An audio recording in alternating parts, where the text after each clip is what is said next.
Hello everyone, আসসালামু আলাইকুম। আমি সঞ্জিতা বলছি চিটাগং থেকে। কেমন আছেন আপনারা সবাই? আশা করছি ভালো আছেন। আল্লাহর অশেষ রহমতে আপনাদের সবার দোয়া আলহামদুলিল্লাহ আমিও ভালো আছি। চলে আসলাম আপনাদের জন্য নতুন আরেকটা ব্লগ ভিডিও নিয়ে। আশা করি আপনাদের ভালো লাগবে। সকাল থেকেই ভিডিওটা শুরু করছি। ঘুম থেকে উঠেই আমি বিড়ালদের খাবার গরম করতে বসিয়ে দিয়েছি। আর অন্য পাশে চা রান্নার জন্য বসিয়ে দিয়েছি। আজকে সকালে রুটি দিয়ে চা খাবো, তো রুটি বানিয়ে নিব। আর এদিকে হচ্ছে আমার খাবারটাও গরম হয়ে গেছে। রাত্রেই সেদ্ধ করে রাখি, সকালে ওটা শুধু গরম করি। তো এটা ঠান্ডা হওয়ার জন্য দিয়ে রাখলাম। আর এ পাশে চাটা নিয়ে এসে অন্য পাশে হচ্ছে আমি রুটি ছেঁকে নিচ্ছি। অফ ক্যামেরায় আমি রুটিও বানিয়ে নিয়েছি, যেটা আমি আপনাদের সাথে শেয়ার করিনি। চাইলেই আপনাদের সাথে শেয়ার করতে পারতাম যে আটার ডোটা কীভাবে করছি বা কীভাবে রুটি বেলছি, কিন্তু আমার স্ট্যান্ডটা ভেঙে গিয়েছে, যার কারণে আসলে এটা পসিবল হচ্ছে না।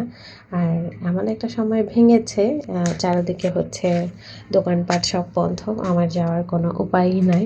তো তার কারণে হাতে রেখে বা অন্য কোনোভাবে যতটুকু করা যায় আর কি আমি হচ্ছে করে নিচ্ছি। জানি না মানে কেমন লাগবে, কি চেষ্টা করছি যাতে সুন্দর করে একটু ভিডিও করা যায় যতটুকু, তো সেভাবেই করে নিচ্ছি আর কি। তো অফ ক্যামেরায় আমরা চা নাস্তাও খেয়ে নিয়েছি। এখন প্রায় দুপুর হতে চললো। তো আমি ভাবলাম যে আগে সিঙ্কটাকে ক্লিন করে যাই। ওদেরকে অনেকগুলো কাপড় ভিজিয়েছি, কাপড়গুলো ধোবো, ছাদে নিয়ে যাব শুকাতে দিতে, গোসল করব। টুকটাক অনেক কাজ আছে যেগুলো অফ ক্যামেরায় করা হবে। ভাবলাম যে এগুলো একটু ধুয়ে নিই, অনেক তাড়া আছে। আসলে বন্ধের সময় আসলে অনেক কাজ থাকে, পাশে যেহেতু পুরুষরা থাকেন একটা তাড়াহুড়া থাকে সব কিছু টাইম মেনটেন করার। জানি না কতটুকু কী করতে পারি, তারপরে চেষ্টা করি যে সব কিছু টাইম মেনটেন করে করার। আর এমনিতে নর্মালি আমরা সন্ধ্যা নাস্তাটা বাহির থেকেই কেনা খাই বেশিরভাগ সময়।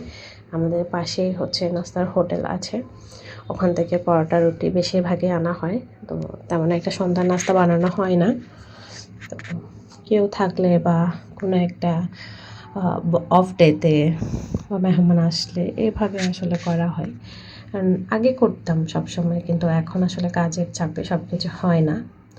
তো অফ ক্যামেরায় বিড়ালদেরকে খাবারও খাইয়ে নিয়েছি। এখন বিড়ালদের বাটিগুলো ভালো করে ক্লিন করে রেখে দিচ্ছি, যতটুকু আমার পক্ষে করা সম্ভব হচ্ছে চেষ্টা করছি। খুব তাড়াহুড়ো করেই করছি। এমনিতে ভিডিওটা ফার্স্ট, কিন্তু অ্যাকচুয়ালি আমি কিন্তু খুব তাড়াহুড়ো করে এইসব কাজগুলো করেছি, যেহেতু দুপুর হয়ে যাচ্ছে। আমার কিচেনের কাছে শেষ না করলে হচ্ছে আমি রুম গোছাতে পারবো না। বিড়ালদের খাবার তো খাইয়ে দিয়েছি, ওটার জন্য আর পেরা নাই, বা না খাওয়ালেও কোনো সমস্যা হতো না, আম্মু খাইয়ে দিত। কিন্তু তারপরও হয় না যে সব কিছু তো আর সবার উপর চাপিয়ে দেওয়া যায় না। আর সকালবেলাটা আমি উঠি, আমার ভালো লাগে, অভ্যেসে পরিণত হয়ে গেছে। সকালবেলাটা নিজের হাতে কাজ না করলে, না গোছালে কেমন যেন ভালো লাগে না। এই তো এখন ভালো করে সিঙ্কটাকেও ধুয়ে নিচ্ছি।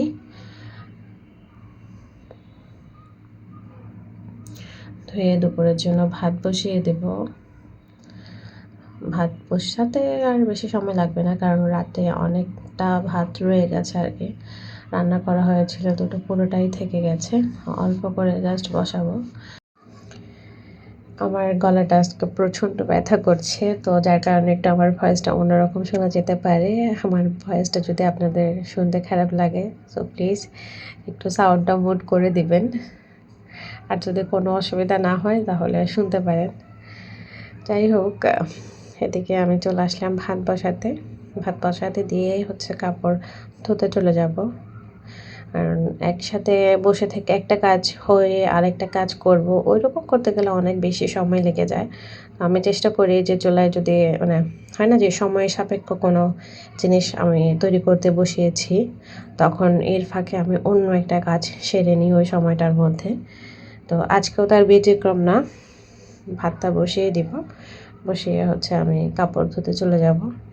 যেহেতু সামনে থেকে মানে 2-1 দিন পর থেকেই হচ্ছে ছেলের স্কুল খুলে যাবে, তখন আর আসলে পসিবল হবে না যে এটা করব বা ওইটা করব, কারণ সকালের সময়টা পুরোটাই ছেলের স্কুলে কেটে যায়। বিকেল থেকে রাত পর্যন্ত মানে আছে না সংসার কাজ, বিড়ালদের দেখাশোনা করা, ছোট ছেলেকে পড়তে বসানো, নিজেরও পার্সোনাল অনেক কাজ আছে। সব কিছু করতে করতে আসলে বেলাটা যে কোন দিক দিয়ে শেষ হয়ে যায় আমি টেরই পাই না। হয় না? আবার কিন্তু অনেক মানুষের ধারণা যে আমরা কি করি, আমরা গৃহিণীরা কী করি, আমাদেরকে কোনো কাজ আছে। বাট আমাদের কাজের হিসেব যখন করতে যাবেন, কাজের আসলে কোনো কিনারা খুঁজে পাওয়া যায় না। যাই হোক, একটু বেশি বলে ফেললাম, অনেকের হয়তো আবার শুনতে খারাপও লাগতে পারে। অফ ক্যামেরায় আমি কাপড় চোপড় ধুয়ে ছাদেও দিয়ে এসেছি, যেটা আমি ভিডিও করিনি, কারণ আপনাদেরকে আগেই বললাম আমি ক্যামেরা স্ট্যান্ডটা এখানেই লাগিয়েছি, মানে ভেঙে গিয়েছে, এখানে যেভাবে পেরেছি লাগিয়ে রেখেছি, এটা আর সরাইনি আর কি, যার কারণে বাইরে কোনো কাজ আজকে আপনাদের সাথে শেয়ার করতে পারিনি। আর এদিকে আমার ভাতও হয়ে গিয়েছে, তো ভাতের মারটা আমি ছেঁকে নিচ্ছি। আমি প্রত্যেক দিন এইভাবেই ভাতের মার ছাঁকি। আপনারা রেগুলার যারা আমার ভিডিও দেখেন তারা জানেন আমার এভাবে করতে ভালো লাগে। হাতে পড়ার ভয়ও থাকে না, গায়েও পড়ে না, সব মিলাই ভালোই, মানে একটা ওয়ে আর কি। তো ভাতের মার ছাঁকা হয়ে গেলে এখন ভাতটা ভাপে বসিয়ে দিব। তো বসিয়ে আমি চলে যাব গোসল করতে, কারণ অনেকটা লেট হয়ে গেছে, প্রায় 1:30 বাজে। নামাজ পড়ে ভাত খেতে শুতে আসরের আজান দিয়ে দেয়। তো ওই সময় আসলে বাচ্চাদেরকে আর ঘুম পাড়ানো যায় না। তো চেষ্টা করি যে 2-2:30টার মধ্যে যেন সব কিছু শেষ করে ছেলেদেরকে নিয়ে বিছানায় চলে যেতে পারি। না হলে আমার ছেলেরা তো মানে হয় না, অনেক বাচ্চারা আছে যে শোয়ার সাথে সাথেই ঘুমিয়ে যায়, কিন্তু আমার বাচ্চারা এমন না। আমার বিশেষ করে আমার ছোট ছেলে, সে কিছুক্ষণ কথা বলবে, গল্প করবে। নর্মালি যে কথাগুলো ও আমার সাথে বলে না, সেগুলো সব শোয়ার সময় বলে। তো কিন্তু একেবারে বিকেল থেকে আবার ভিডিওটা শুরু করলাম। সারাদিন আর কোনো ভিডিও করিনি, খাওয়া দাওয়া ঘুমানো, আসলে ওগুলো আপনাদের সাথে কখনো শেয়ার করা হয় না, সুযোগ হয় না, খুব তাড়াহুড়োর মধ্যে থাকি। তো এখন বিকেলবেলায় আসরের নামাজ পড়ে নিলাম, পরে এখন একটু গাছে পানি দিচ্ছি। আসলে আমার স্প্রের বোতলটা নষ্ট হয়ে গেছে, ওটা দিয়ে কেন জানি পানি আসে না। তো আমি চাইলেও গাছগুলো ওয়াশ করতে পারছি না। এভাবে চেষ্টা করেছিলাম, বাট মনে হচ্ছে এভাবে দিতে গেলে পুরা মানে সব দিক দিয়ে ছড়িয়ে যাবে আর কি পানিটা, যেটা দেখতে একদমই ভালো লাগবে না। ভাবলাম যে বের হয়ে একটা স্প্রের বোতল আনবো, কিন্তু সময় হয়নি। আর এদিকে আমার খেয়ালই নেই যে আমি ছাদে কাপড় দিয়ে গিয়েছি। তো এখন সন্ধে হয়ে গিয়েছে, কিছু করার নেই, কাপড় তো নিয়ে আসতে হবে, রাতের বেলায় তো আর ছাদে কাপড় রাখবো না। তো এখন ছাদে চলে এলাম কাপড়গুলো নিয়ে যেতে। আর সঙ্গে করে আমার ছোট বাবা যেন আসলো, ওর শুধু একটাই কথা, সে ক্যামেরা করলেই তার 2 হাতটা দেখায়, মানে 2 আঙ্গুল ক্রচ করে দেখায়। তো তো মোবাইল দেখে হয়তো সেখান থেকে শিখেছে, বাট ভালোই লাগে আমার, ও নতুন কিছু করলে আমার অনেক বেশি উৎসাহ লাগে। এখানে ছাদ থেকে চলে এলাম, এসে এখন লিটার বক্সটা ক্লিন করে নিচ্ছি। পুরী রাতে মানে জমাচ্ছিলাম সকাল থেকেই নোংরাগুলা, সকালে তেমন একটা নোংরা ছিল না, তো ভাবলাম যে না, এই পলিটাকে আর ওয়েস্ট করবো একেবারে, এটাতে যেহেতু তোড়া সহ আছে, ধরতে খুবই ইজি হয়, তো আরেকটু করে দিই আর কি। তখন সন্ধ্যার সময় দেখলাম টুকটাক ময়লা হয়েছে। আমার বাসায় যেহেতু অনেকগুলো বিড়াল, আমার 3-4 বারই পরিষ্কার করতে হয়। যাদের বাসায় বিড়াল কম তারা সারাদিনে 1বার বা 2বার করলেও চলে। আমার 3 থেকে 4 বার, এমন হয় যে আমি 5 বারও ক্লিন করি। বিড়াল আসলে একটা আবেগের জায়গা, কষ্ট হলেও আসলে এই আবেগটা আমি ফেলতে পারছি না, অনেক বেশি কষ্ট হচ্ছে। খরচ তো মানে গায়ে লাগছে না, যেহেতু সব কিছু নিজের আলহামদুলিল্লাহ, কিন্তু হয় না যে খাটনিটা অনেক বেশি গায়ে লাগছে, কিন্তু ওদের কথা চিন্তা করে, ওদের মতো আবেগে পড়ে আর কি আমার আসলে কিছুই করা হয় না, মানে ওদেরকে কোথাও দেওয়া হয় না, অ্যাডপশনও দিতে পারে না, সেলও দিতে পারে না।